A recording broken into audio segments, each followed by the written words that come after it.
हरते सब संता, हम तो बस इतना जानते, आप सरीखे आप, हम तो बस इतना जानते, आप सरीखे आप। कुंडलपुर के बड़े बाबा की मूल नायक अत्सयकारी चमत्कारी सर्वरोगहारी मनोहारी श्री वास पूज्य भगवान की परम पूज्य आचार्य भगवान गुरुदेव शिक्षवाड़ विद्यासागर जी महामुनि राज की परम पूज्य मुनि शिक्षवाड़ विमल सागर जी, अनंत सागर जी, धर्म सागर जी आदि समस्त 3 कम 9 करोड़ मुनि राजों की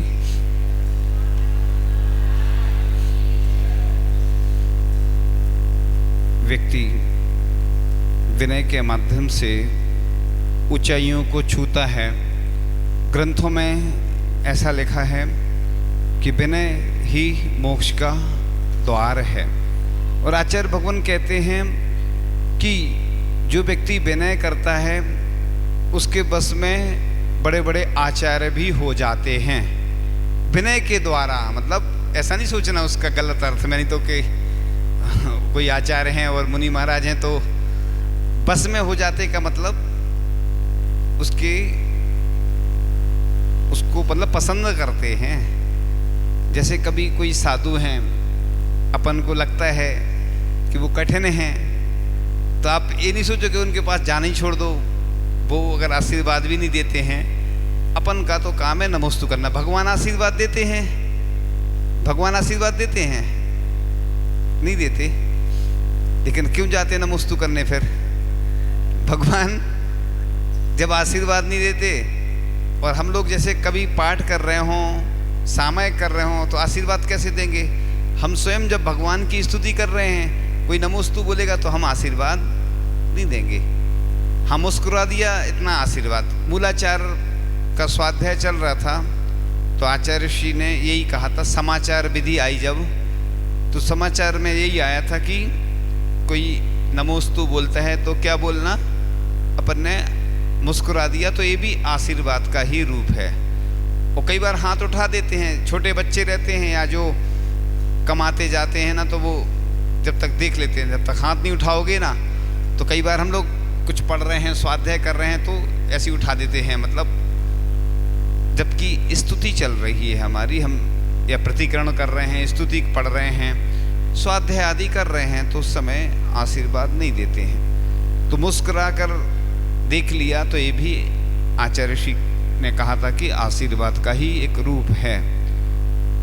अब कई बार तो ऐसा होता है, जैसे कार्यक्रम चल रहे हैं मंच पे, लगातार बहुत सारे लोग आते रहते हैं, तो हाथ ऐसे ही करके रखना पड़ेगा, एक स्टैंड बनवाना पड़ेगा, स्टैंड पे ऐसे रख के तो इसलिए ये भी तो सोचा करो कि स्थिति पर। इधर एक परंपरा है, जब तक उदक चंदन नहीं बोलते तब तक लोग जाते नहीं हैं, अर्घ पढ़ना पड़ता पूरा। ऐसा नहीं है, लेकिन इधर की परंपरा है जो ठीक है। और जगह भी वैसे होता है कि श्रीफल चढ़ा दिया बस आपने, अब ऐसे एक एक करके उदक चंदन सब में पढ़ोगे तो शाम हो जाएगी। ये भी देखना चाहिए, द्रव्य क्षेत्र काल भाव के अनुसार ही काम होते हैं। अब शुद्धि बोलते इधर मन शुद्धि, आत्र अत्रो अवतर नहीं बोलते ना, तिष्ट तिष्ट है ना, जो बोलते ना आहार जल शुद्ध है, पहले से बोल देते लोग इधर।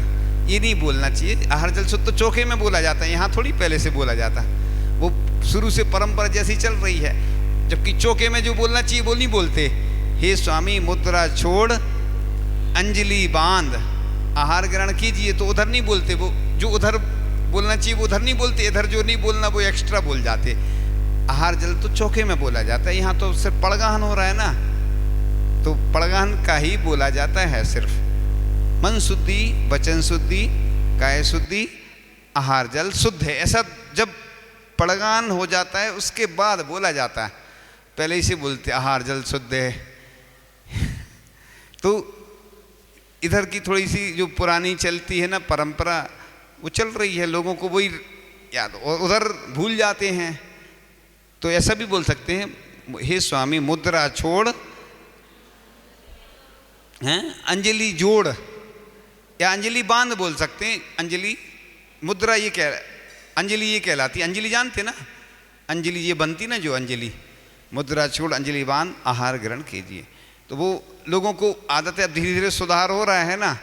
वो एक शब्द और था है ना, तो इधर चलता है वो थोड़ा सा। तो हमने बोला, फिर कहते किसी को रखाओ बोलते हैं। हमने कहा किसी को ऐसा बोल दोगे तो बुरा मान जाएगा, रखाओ, इनको उधर रखाओ। छोड़ने को बोलते ना, किसी को छोड़ाओ तो रखाओ।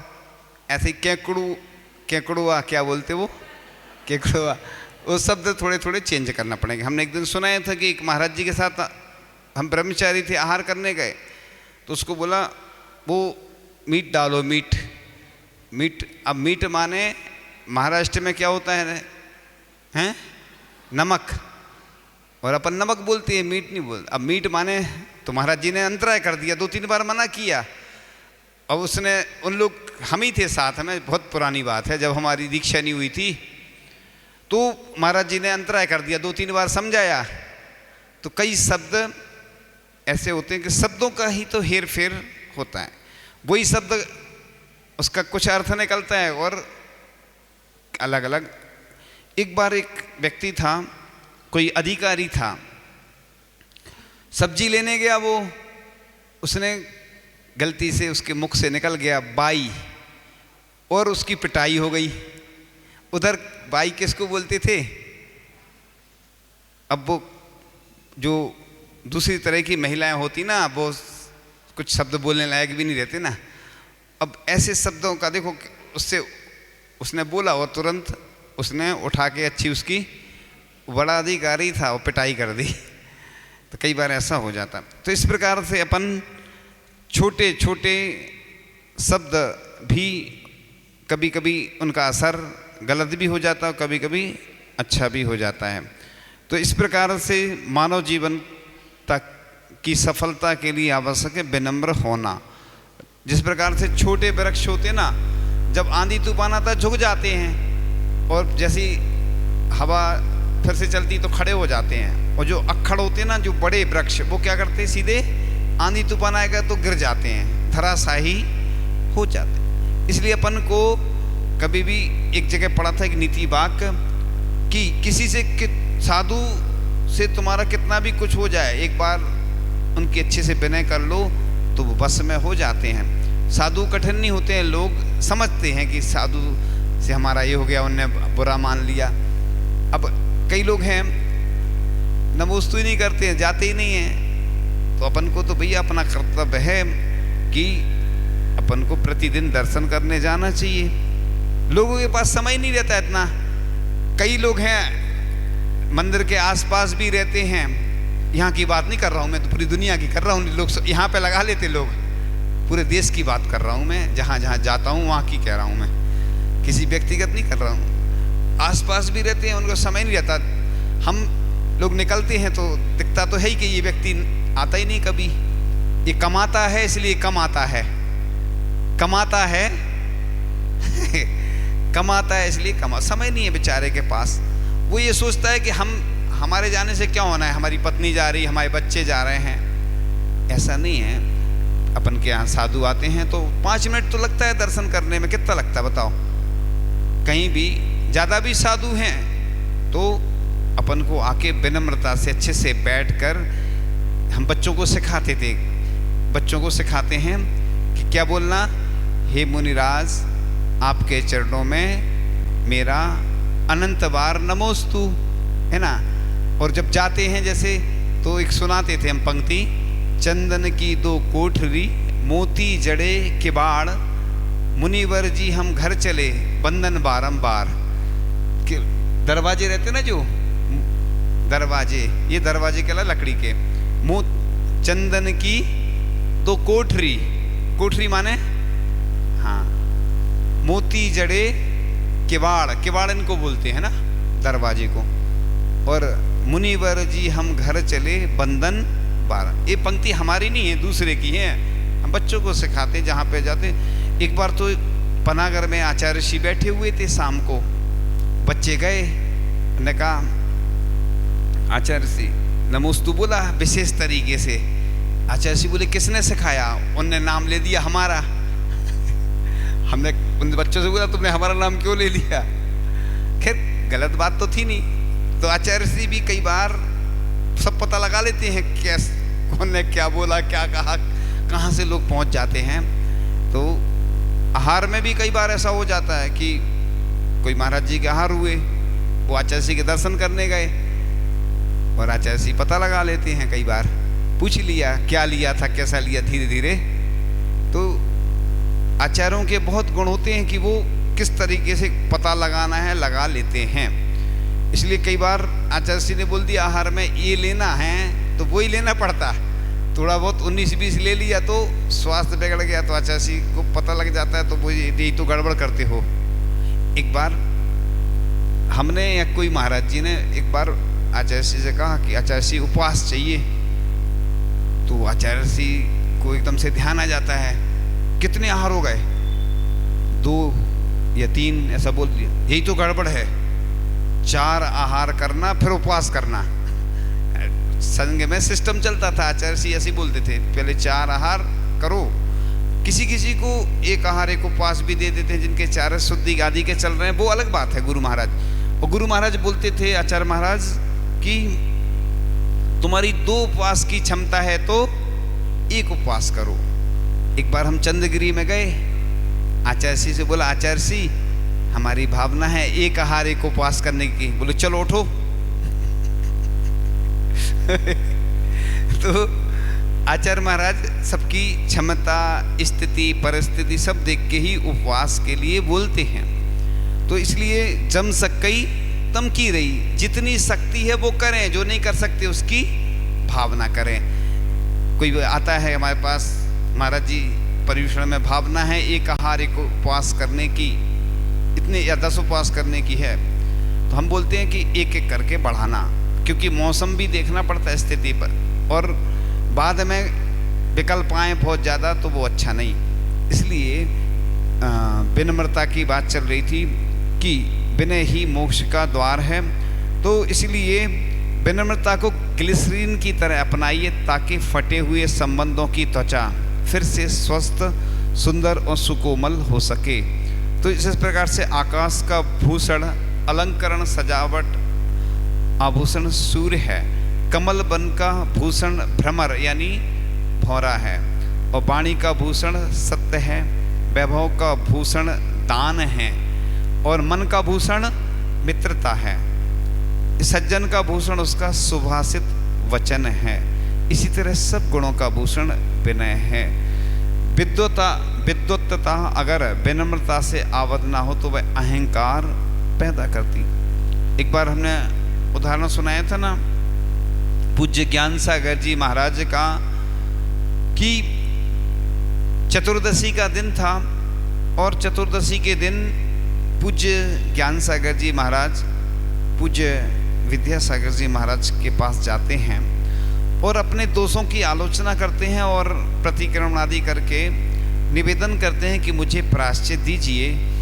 और प्रायश्चित का निवेदन करने के बाद उनके चरणों को उठाकर, पूज्य विद्यासागर जी महाराज के चरणों को उठा करके अपने माथे पर लगाते हैं। आप सोचो कि 80-82 वर्ष के जो वृद्ध हैं और जिनने अपना आचार्य पद उनको प्रदान कर दिया। आज देखो तुम थोड़ा सा भी कोई घर में होता है या कोई और भी समाज में सीनियर होता है, किसी के पास धन बढ़ जाए, विद्या बढ़ जाए, कुछ बढ़ जाए तो अहंकार आ जाता है। और उनकी देखो सरलता कि सब कुछ उनने अपने शिष्य को सिखाया और उन्हीं के चरणों को उठा के माथे पे लगा रहे हैं। देखो ऐसा दृष्टांत हमने तो बड़े बड़े ग्रंथ महावंद, जय धवला आचार्य ऋषि के मुख से भी पढ़े, बहुत सारे ग्रंथ पढ़े। ये दृष्टांत कितना सरलता सहजता का। ऐसा लिखा है कि लाखों करोड़ों अरबों की संपत्ति मिलने के बावजूद भी कोई अपने पिता की उतनी सेवा नहीं करता है जितनी कि पूज्य विद्यासागर जी महाराज ने पूज्य ज्ञान सागर जी महाराज की। ऐसे आज जो कुछ भी है, जब भी कुछ होता है, अभी कुछ दिन पहले आचार्य जी ने शिक्षक दिवस पे प्रवचन में बोला और आंखों में आंसू आ गए उनके। एक बार और हुआ था नेमावर में, जिस दिन दीक्षा हो रही थी ना, क्षुल्लक दीक्षा, एक कुंडलपुर में भी जब आचार्य ऋषि प्रवचन दे रहे थे, हम मंच पर थे उस समय भी आचार्य ऋषि की आंखों में बहुत आंसू। भावुक हो जाते हैं वो एकदम से। एक सबसे पहले तो बड़े बाबा जब उच्चासन अपने आसन से जब उठे थे ना बड़े बाबा, तो हम पास में ही खड़े थे आचार्य श्री के, तो उस समय आंखों में आंसू आए थे। फिर उस दिन आए थे जिस दिन दीक्षा दी, ऐसे 4-6 बार अभी दिखाई दिए हमें आंसू। इसके और भी आए होंगे तो हमें जानकारी नहीं है। बहते हुए आंसुओं ने आंख से बस इतना ही कहा, हमें क्या पता था एक दिन घर से निकाले जाएंगे। तो आंसुओं का घर क्या है?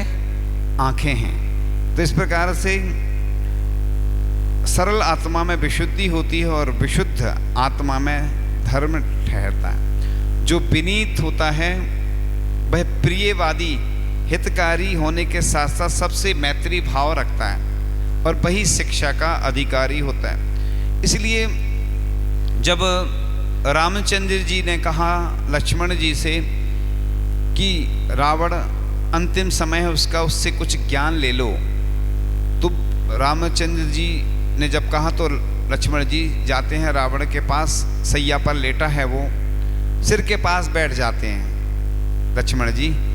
तो रामचंद्र जी कहते हैं किसी से कुछ अगर प्राप्त करना हो तो उसके सिर पर नहीं, सिर के ओर नहीं बैठा जाता। कहाँ बैठा जाता? चरणों में बैठा जाता। इसीलिए अपन भगवान के क्या है, चरण ही स्पर्श करते हैं, मुनिराजों के चरण स्पर्श करते हैं, चरणों में ही प्रणाम किया जाता है। इधर लोग भगवान के चरण छूते हैं, इसलिए पूरे भगवान के एक साथ छू लेते, रिकॉर्ड बनाते हैं। प्रतिदिन हम देखते हैं ऐसे ऐसे छूते जाते हैं। तो भगवान के एक हाथ दूर से ही लिखा है। छपारा में भी महावीर भगवान की प्रतिमा है, 1.5 से 2000 वर्ष प्राचीन और 3 फीट के आसपास की होगी प्रतिमा। घुटने छिल गए भगवान के, क्योंकि ये तो इतनी प्राचीन प्रतिमा है, उसकी सुरक्षा करना जरूरी है। जैसे कोई बुजुर्ग हो, अब उसकी वैयावृत्ति करना है तो तुम अच्छे खूब जोर जोर से दबा दो, है ना। अब उसके अनुसार भैया कोई जवान महाराज जी हैं, यंग हैं, तो उनको तो कैसे भी दबा दोगे तो उसका दिक्कत नहीं जाती। तो कोई कमजोर हो, वैयावृत्ति देख के करी जाती है। इसलिए विवेक लिखा है, आहारदान में भी विवेक लिखा है। इसलिए कि मान लो तुमने महाराज जी को, कोई महाराज जी का स्वास्थ्य ठीक नहीं चल रहा, तुमने तली चीज़ें और ऐसी नुकसान वाली चीज़ें चला ली, महाराज जी और बीमार हो गए, तो तुम्हारे आहारदान से फायदा होगा कि नुकसान? और तुम अच्छी चीज़ चला दी तुमने, महाराज जी स्वस्थ हो गए, तो तुम्हें उसका पूरा पुण्य का। इसलिए लिखा है कि मुनिराज के लिए तुमने आहारदान नहीं दिया, सब कुछ दे दिया, यानी जीवन ही दे दिया। इसलिए तो आहारदान की महिमा बताई गई है कि आहारदान विवेक पूर्वक ही दिया जाता है, जबरदस्ती नहीं करना। 3 बार निवेदन करो, जबरदस्ती नहीं कि नहीं ले लो महाराज जी, 3 बार महाराज जी ले लीजिए, आपके स्वास्थ्य के अनुकूल रहेगा। कई लोग बोलते हैं गर्म रहेगा, कोई बोलता है ठंडा रहेगा। लोगों को ये नहीं मालूम कि गर्म है कि ठंडा, ऐसा नहीं बोल के अनुकूल रहेगा और आप ले लीजिए। तो क्या होता है ना कि महाराज जी की अनुकूलता होती है तो ले लेते हैं, तो आपका ये जो भोजन है वो सार्थक हो जाता है और महाराज की संयम में वृद्धि होती है, शरीर स्वस्थ रहता है। तो साधना करेंगे, उसका हिस्सा आपके साथ आपके पुण्य में जुड़ जाएगा। तो वही आहारदान औषधि बन जाता है। इसलिए आहार ही औषधि कहा गया है, आहार को ही औषधि बनाओ। इसलिए देने को लेने को मना नहीं किया गया, लेकिन विवेक पूर्वक ही कार्य करना चाहिए। इसी प्रकार से वैयावृत्ति, तो जो वृद्ध साधु होते हैं उनकी क्षमता देख करके कैसी उनकी अनुकूलता है, वैयावृत्ति की जाती है। ये चीज़ें सब आज सिखाई नहीं जाती।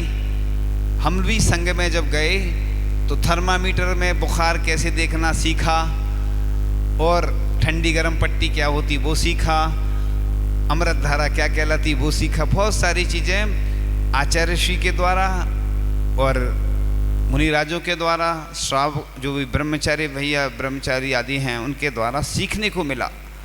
तो अपन को सीखने कहाँ मिलता है? जहाँ पे ये सब होते हैं, तो वो सब चीज़ें सीखते चले गए धीरे धीरे, तो अनुभव होते चले गए। जैसे वो लगाया जाता तड़का, काय का बनता है? कोई चोट लग गई किसी को तो क्या लगाते हैं उसमें? घी, हल्दी, है ना, उसका बनता है। तो उससे किसी को चोट लग गई तो जल्दी ठीक हो जाती 2-3 दिन में। अब जो और उपचार करोगे उसमें बहुत दिन लग जाते जब तक पक गया वो। तो इस प्रकार से सीखने को जो मिला वो सब गुरु महाराज की कृपा से मिला। और हमारे पास जो कुछ है सब गुरु का दिया हुआ है, मेरा कुछ नहीं है। मैं तो अल्प बुद्धि था और अल्प बुद्धि हूँ, लेकिन गुरु कृपा से जब जो कुछ भी याद आता चला जाता है आपको देते चले जाते हैं। और गुरु महाराज के आशीर्वाद से सब कुछ प्राप्त होता चला। इसलिए गुरु के उपकार इतने होते हैं कि वो कभी शिष्य चुका ही नहीं सकता।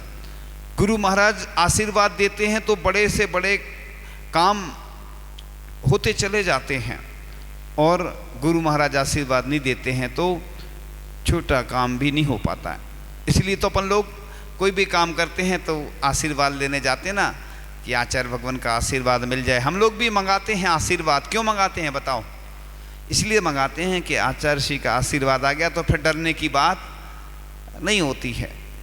लग रहा था कि बागड़ जाना है, 250-300 किलोमीटर कैसे जाएंगे ग्रीष्मकालीन तपन, लेकिन धीरे धीरे धीरे बढ़ते चले गए और आते गए तो पता नहीं चलता। और अगर सोचेंगे कि अरे 300 किलोमीटर है, तो पहले ही तपा थे, तपा में भी धीरे धीरे स्लो ड्राइव लॉन्ग लाइफ, धीरे धीरे अगर चलते हैं बढ़ते चले जाते हैं तो बस मंजिल पर पहुंच जाते हैं।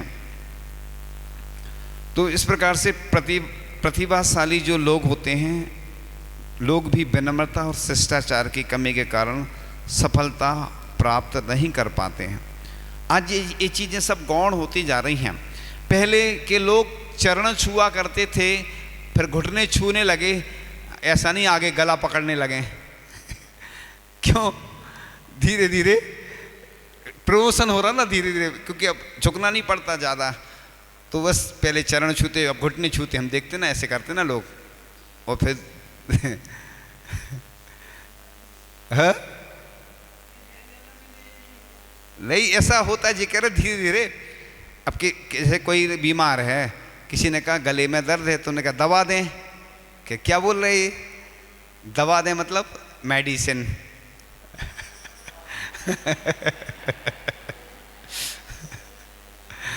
ओ, और भी कई चीज़ें आती ना, जैसे बुंदेलखंड में बोलते ना, कोई महाराज जी आए, पटा डालो, पटा डालो, मतलब पटा माने होता चौकी, जो चौकी डालते ना, ऐसी महाराज जी को खींच दो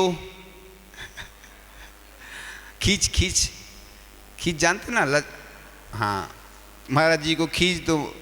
और भी बहुत सारे शब्द हैं, तो शब्दों में भी बहुत सारे ऐसे। तो इस प्रकार से मधुर भाषी विनयशील व्यक्ति कुछ देकर भी प्रेम और विश्वास अर्जित कर लेता है।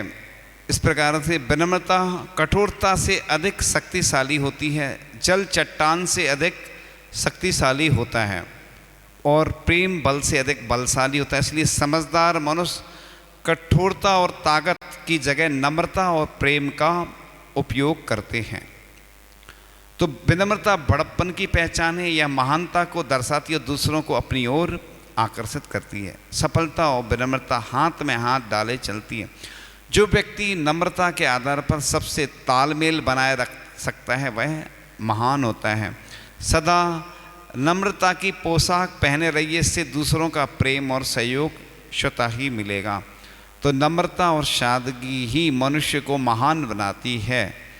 तो इस प्रकार से नम्रता की ऊंचाई का नाप नहीं है, विनय पात्रता प्रदान करती है, और जो विनम्र है वही जगत में विजयी होता है सब जगह। उसकी लोग प्रशंसा भी करते हैं, और प्रशंसा करें चाहे नहीं, उसका ये गुण होता है कि वो जो झुकता है ना उतना ही वह पाता चला जाता है। तो वो बोलते ना, मानी बाल्टी जब जाती ना कुएं में, जब तक विनम्र नहीं होती ना, झुकती नहीं, तब तक पानी उसमें नहीं आता है। मुखमाटी में आचार्य जी ने लिखा है। तो आदर पाने के लिए मनुष्य को पहले विनम्र बनना पड़ता है। तो शिक्षा नम्र और विनयी को ही प्राप्त होती है। सादगी और विनम्रता में महानता की दो पहचान है। इस प्रकार से नम्रता का प्रभाव दूर तक जाता है और उसमें कुछ व्यय भी नहीं होता है। दूसरों से सम्मान पाकर भी जो अभिमान नहीं करता वही महान बनता है। तो विनम्र रहो, झुककर चलो, जो जितना कोमल होगा वह उतने ही लंबे समय तक चलेगा। तो नम्रता का अर्थ है अहम भाव का क्षय। तो बड़ों के प्रति नम्रता कर्तव्य है, बराबर वालों के प्रति विनय सूचक है। जैसे हम लोग हैं ना, कोई कहीं से भी कोई बोलते हैं ना, तो हम यही बोलते हैं जितने मुनि महाराज मिले सबको नमोस्तु बोल देना, और जितने और लोग मिले उनको आशीर्वाद बोल देना। बस दो ही बोलते, हमारे पास तीसरा तो कुछ है नहीं ना। जैसे आचार्य श्री को बोलेंगे तो नमोस्तु बोलेंगे, बराबरी वाले जो महाराज जी हैं बड़े हैं सबको नमोस्तु बोलते है ना, और बाकी जो सबको आरिका हैं, इलक चुल्लक हैं, जो भी त्यागी व्रती हैं, सामान्य लोग हैं, सबको आशीर्वाद। बस दो ही डिक्शनरी में शब्द हैं। तो अपन कोई शिखर जी जा रहा है तो हम यही बोल देते, वहाँ पर जितनी भी टोंक हैं, जहाँ सिद्ध क्षेत्र हैं, जहाँ जहाँ उन सब पे हमारा नमोस्तु बोल देना। इसमें क्या बाधा है बताओ, अच्छा है ना कि नहीं। तो इसी प्रकार से अपन भी व्यवहार करें। तो बड़ों के प्रति कुलीनता की धोतक सबके प्रति सुरक्षा है। नकली विनय वह बालू का टीला है जो किसी भी समय घमंड का रूप ले सकता है। वह टीला देखो, जैसे कोई को कमर की समस्या है, पैर में समस्या है, तो वो बैठ के नमोस्तु नहीं कर पाते। कई लोग जाते हैं मंच पे धार्मिक कार्यक्रम में तो कुर्सी पे बैठते हैं, तो नहीं बैठना चाहिए। और इधर भी पूजन करती ना सामने महिलाएं, तो जिनवाणी रखी, द्रव्य रखी, स्थापना कर रही, उससे ऊंचा बैठ जाते। तो अपन को थोड़ा और ऊंचा कर लो ना स्थापना का स्थान। इसी प्रकार से इधर क्या है, द्रव्य में हाथ लगाते हैं लोग, ऐसी बेंच लगा लेंगे, बहुत सारे लोग पूजन करेंगे, स्थापना एक जगह करेंगे, प्लेट में हाथ लगाते हैं। हमने कहा आज भोजन ऐसे ही करना, तुम लोग थाली में हाथ लगाते जाना है ना, एक जने खा लेना, तो ये ठीक नहीं ना। पूजन अपने हाथ से ही की जाती है। कोई बीमार है, कोई परेशान है, तो बात अलग है, हाथ लगा लो भैया। हाँ, चौके में एक जने पूजन करता, सब हाथ लगा लेते। आचार्य जी भी बोलते हैं ऐसे ही कि द्रव्य ज़्यादा फैलाना नहीं चाहिए, बिखराते हैं गली गली, उसमें चींटी वगैरह आ जाती हैं।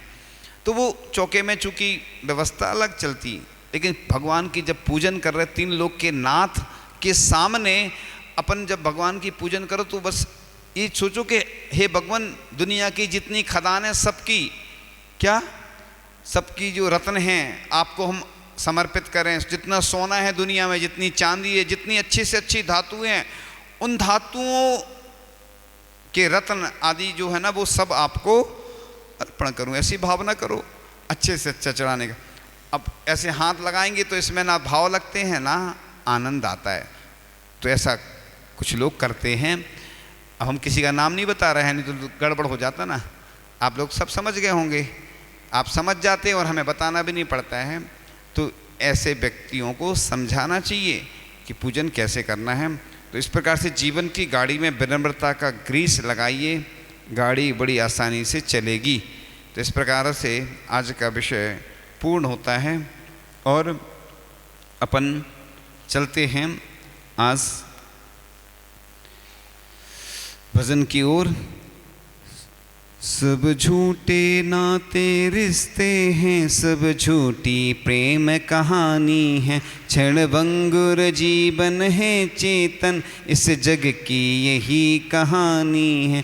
अर्जुन भीम सरीखे योद्धा इस जगदी तल पर आए थे। अपनी अपनी यादों के स्वर्ग महल उन सब ने यहाँ बनाए थे। कल सभी जानते थे उनको, अब यादों के हिस्सा है। जग के वैभव का हाल है, सब जीते जी का किस्सा है। हम आज यहाँ कल होंगे कहाँ, यह जीवन बहता पानी है। कल तक थे जो धनी बली यहाँ, अब उनकी न बची निशानी है। फिर तू क्यों व्यर्थ गुमान करे, किस पर करता अभिमान। अरे यह कल तक ना था न किसी का जहाँ, और कल भी किसी का न रहेगा। अरे यह सब मोह की झूठी कहानी है, हर पल हर क्षण अपना जीवन बढ़ रहा काल दुनिया की ओर। ना जाने कौन घड़ी पंछी उड़ जाएगा पिंजड़ा तोड़, जो बीत गया पल बीत गया वह कभी ना वापस आता है। दीपक ज्योति से क्षण भर में घोर तिमिर हट जाता है। ज्ञान ज्योति जगा करके तुम पावो शिविरज धानी है, मरने के क्षण भर याद नहीं कोई इस तन को रखता है। जो कल तक प्यारा था सबको वह आज अकेला जलता है। फिर क्यों दिन रात तू पाप करे, अन्याय से तू धन धान्य भरे। सब कुछ जड़ और नश्वर है तो भव को क्यों बर्बाद करे। यह सब सोच समझ मन में और मत कर नादानी है। ढलता सूरज उगता चंदा हम सबको यही बताता है युगों युगों से रीति यही हर आने वाला चाहता है। यह बेदर्द जमाना है हम किस से फरियाद करें। अगर सुख लेना है जीवन में तब शुभ कर्म की करो दीवानी है। क्षण भंगुर जीवन है चेतन इस जग की यही कहानी है। इस प्रकार से मेरे सवालों का जवाब दो ना आता है। पहला प्रश्न हमने विनय को द्वार बताया था। किसका द्वार है विनय? प्रसिद्ध है ये।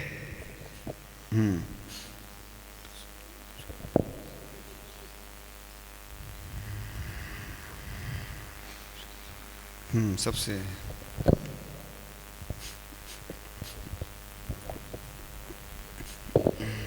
नमस्ते महाराज जी, नमस्ते महाराज जी, नमस्ते। विनय मोक्ष का द्वार है। विनय मोक्ष का द्वार है।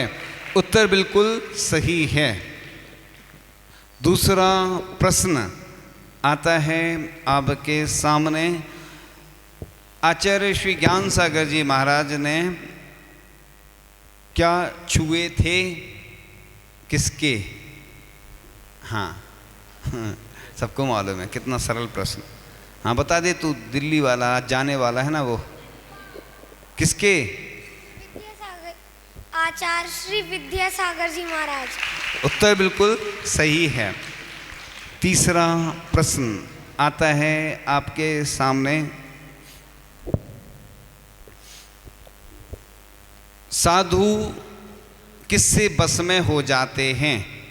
कोई भी साधु हो बस में हो जाते हैं। आचार्य वाला नहीं है, ये अलग है। वो एक आचार्य वाला अलग है, ये साधु बस में हो जाते हैं। वो हमने अलग बताया था। जैसे कभी कुछ हो जाए किसी से भी तो आप क्या करें जिससे साधु प्रसन्न हो जाएं। साधु को प्रसन्न करने का ये सबसे अच्छा तरीका है। हमने मंत्र दे दिया आपको।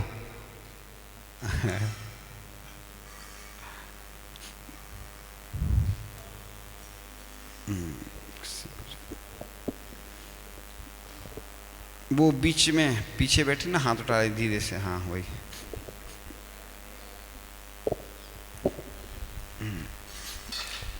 साधु विनय से प्रसन्न हो जाते हैं। साधु विनय से प्रसन्न हो जाते हैं। कितने हो गए? 3। चौथा प्रश्न आता है आपके सामने।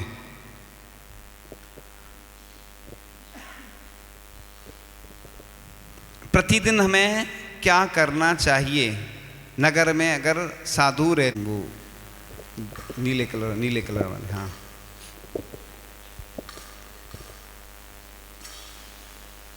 साधु नगर में आए तो साधु के दर्शन करने चाहिए, उनकी विनय पूर्वक वैयावृत्ति करनी चाहिए। हाँ उत्तर बिल्कुल सही है। चौथा प्रश्न हो गया। पांचवा ही है ना? 5वां प्रश्न आता है आपके सामने।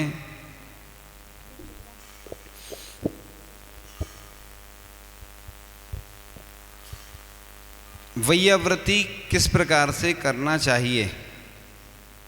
हाँ, वैयावृत्ति हैं? क्या हो गया?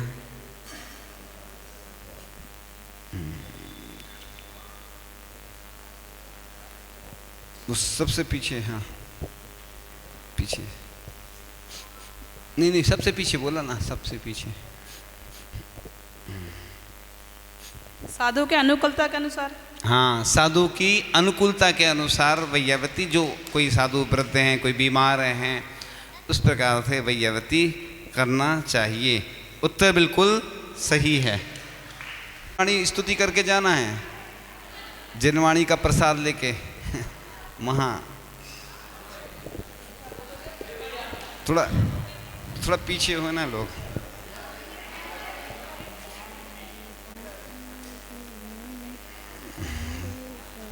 जिनवाणी के ज्ञान ते सूझे लोका लोक, सोबाणी मस्तक नमो सदा देतु हूँ दो। हे जिनवाणी